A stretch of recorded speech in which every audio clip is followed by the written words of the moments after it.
समझाते हैं शुक्राचार्य जी। कहते हैं हे यति, मैंने तुम्हें पहले ही समझा दिया था कि यदि तुमने इस कन्या को कभी गलत नजर से देखा तो उसी दिन हम आपको श्राप से देंगे। और जब महाराज यति को पास में खड़ा किया, महाराज यति पास में खड़े हो गए। शुक्राचार्य जी कहने लगे हे यति, आज तुमने जिस यौवन के मध्य में आकर के तुमने एक दासी से नाता जोड़ा है, तो मैं तुम्हें श्राप देता हूँ कि आज तुम्हारे ऊपर बुढ़ापा जाए। और जब श्राप हुआ है तो श्राप कभी अधूरा नहीं होता है। महाराज यति के ऊपर बुढ़ापा आ गया। और जैसे ये बुढ़ापा आया तो परीक्षित महाराज सबसे खराब बुढ़ापा ही होता है। जैसे ये बुढ़ापा आया, महाराज यति को चैन नहीं पड़ रहा। सोचने लगे हे नाथ, यदि मैं इस दासी को रानी के रूप में नहीं रखता तो बुढ़ापा तो मिलता, लेकिन इतनी जल्दी नहीं मिलता। धीरे धीरे देवयानी विचार करती है कि मैं तो भला अभी जवान हूँ, पति के ऊपर बुढ़ापा आ चुका है और हमारा सारा जीवन कैसे व्यतीत होगा। तो उसी समय अपने पिताजी से पूछती है, पिताजी आपने जो हमारे पति को श्राप दिया है, ऐसा करो उस श्राप को वापस कर लो। शुक्राचार्य जी मुस्कुराने लगे, कहने लगे बेटी कैसी बातें कर रही हो, अरे श्राप कभी वापस होता है? हाँ, इसका सिर्फ एक उपाय है और वो उपाय यह है कि यदि तेरे महाराज को कोई अपनी जवानी दे दे और उनके बुढ़ापे को स्वीकार कर ले तो वो पुनः ठीक हो जाएगी। देवयानी ने जाकर के महाराज यति को सारा हाल सुनाया। महाराज यति ने उसी समय अपने महल में बहुत बड़ी आश में यज्ञ को रखा। सभी हितकारी बाहरी रिश्तेदारों के लिए निमंत्रण भेजा है। मोहल्ला पड़ोस के लोग भी इकट्ठे हो गए। और जब सभी हितकारी बाहरी इकट्ठे हो गए हैं, उसी सभा में महाराज यति उठ के खड़े हुए और कहने लगे सभा के लोगों, आप लोगों में से ऐसा कोई है जो अपने महाराज को जवानी दे दे और हमारे बुढ़ापे को स्वीकार कर ले? तो परीक्षित महाराज कोई ऐसा है? कोई चाहता है कि हमारे ऊपर बुढ़ापा आ जाए? तुम चाहते हो परीक्षित महाराज? नहीं चाहते? कोई नहीं चाहता कि हमारे ऊपर बुढ़ापा आ जाए, क्योंकि सबसे खराब बुढ़ापा ही होता है। और सही बात है परीक्षित महाराज, जब तक तो भगवान ने जो जवानी दी वो जवानी रही, तब तक तो सारा परिवार आपकी बहुत खातिर करता है। और जब तक पैसे कमाए तो जो घर में कह दिया वही पकवान बनते हैं। और जैसे ही जेब से पैसा खर्च हो गया तो पैसा खत्म, और जैसे ही पैसा खत्म हो गया तो औकात भी खत्म हो गई है? क्या है? यही संसार है। तो इसीलिए कहा गया है कि जितना हो सके टाइम निकालिए, ज्यादा ना हो सके तो 24 घंटे होते हैं महाराज, 24 घंटे में ज्यादा ना हो सके तो केवल आधे घंटे का समय निकालिए और भगवान के चरणों का ध्यान करिए। क्योंकि जो पत्नी होती है, जिस पत्नी के साथ में साथ भामरे पड़ती है महाराज, और जब धर्मराज के यहाँ से बुलावा आ जाता है तो वो पत्नी भी साथ छोड़ जाती है। क्योंकि कहा भी गया है कि बड़े भाग्य मानुस्तन पावा। ये तो नहीं कहा गया कि बड़े भाग्य भैंसातन पावा है? भैंसा तो हम लोगों से तंगड़ाई होता है, लेकिन इस शरीर को इतना साफ स्वच्छ क्यों बताया है? क्योंकि इस शरीर को पाने के लिए बड़े बड़े ब्रह्म, बड़े बड़े देवता तरसते हैं। किस लिए? कि यदि मुझे ये स्थूल शरीर मिल जाता तो मैं इस शरीर को पाकर के भगवान का गुणगान कर लेता, भगवान के चरणों की सेवा कर लेता। लेकिन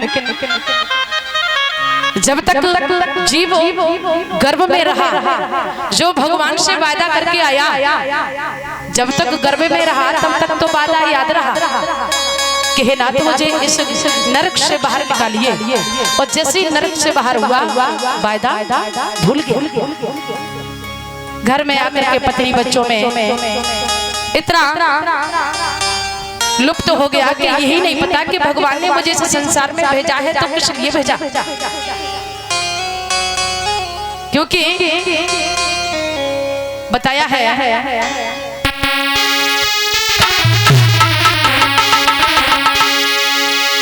कि नहीं राम नाम लीना,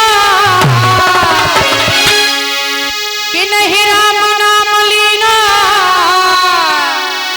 और तूने चढ़ी जवानी में, और तू डूब के मर जा रे चुल्लू भरी पानी में,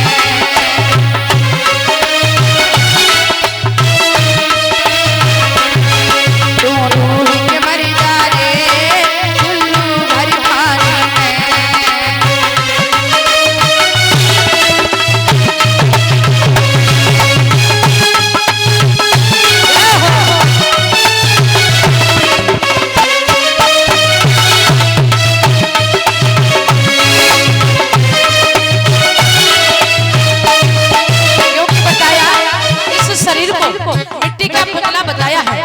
और मरने के बाद में इस मिट्टी के पुतले को मिट्टी में ही मिलना पड़ता है।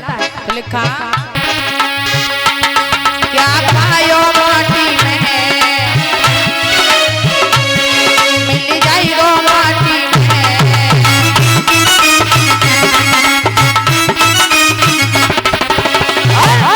एक दिन काया तेरी बस जाएगी काठी में।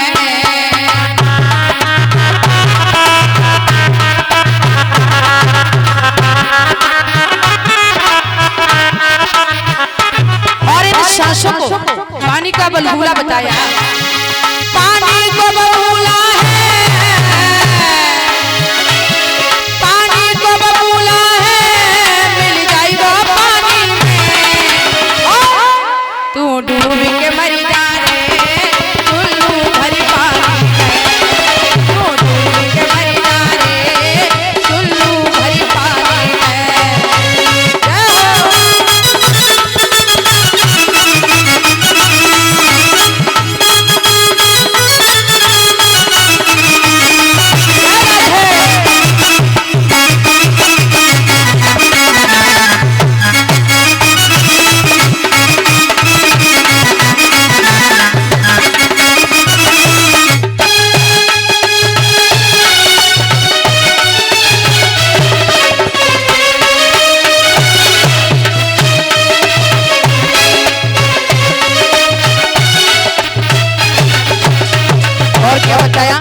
अगर भगवान ने जरा सी दौलत दे दी परीक्षित महाराज, कहाँ हो चले गए कहाँ परीक्षित जी हो नहीं कहाँ बताया। अगर भगवान ने जरा सी दौलत दे दी तो लोगों के अंदर अहंकार हो जाता है। काहे का कि भगवान ने मुझे इतनी दौलत दे दी, अब मैं बहुत बड़ा राजा बन गया। लेकिन भगवान ने कहीं ऊपर से 4 पहिए का वाहन दे दिया और कहीं भगवान की कृपा से घर में एसी और लग गई। अब तो महाराज पूछो ही, अब हमसे बड़ा दुनिया में कोई राजा है ही नहीं। लेकिन उनको ये नहीं मालूम, लिखा क्यों करता मेरा मेरा,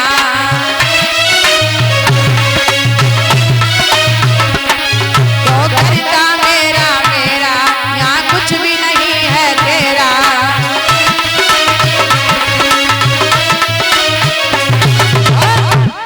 एक दिन भैया होगा तेरा मरघट में डेरा,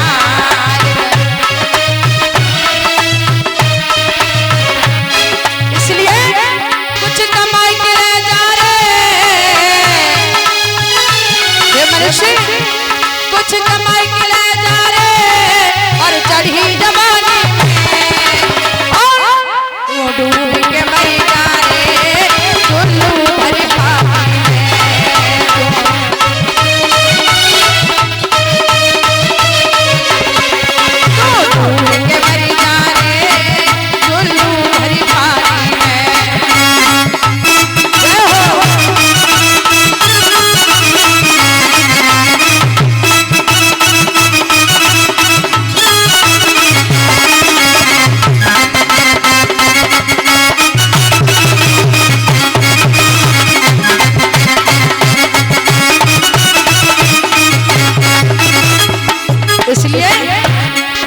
कर सच्ची भक्ति है, ये मनुष्य कर सच्ची भक्ति है, भक्ति में शक्ति है।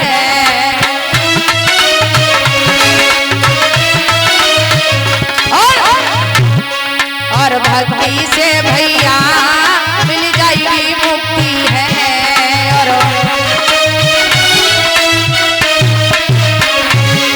और भक्ति से भैया मिल जाएगी मुक्ति है।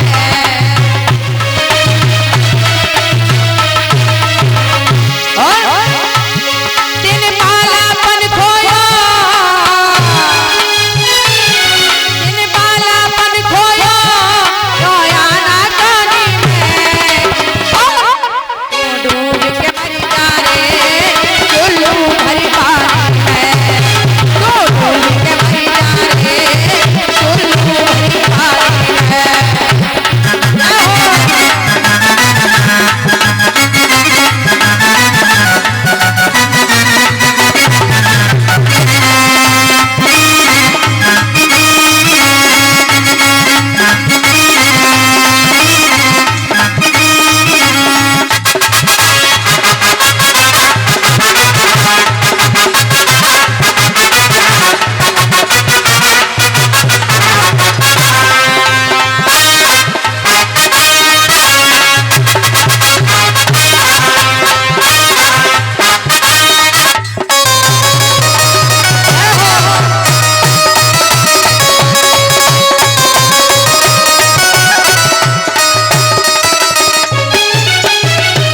बोली वृंदावन बिहारी लाल, बोल राधा।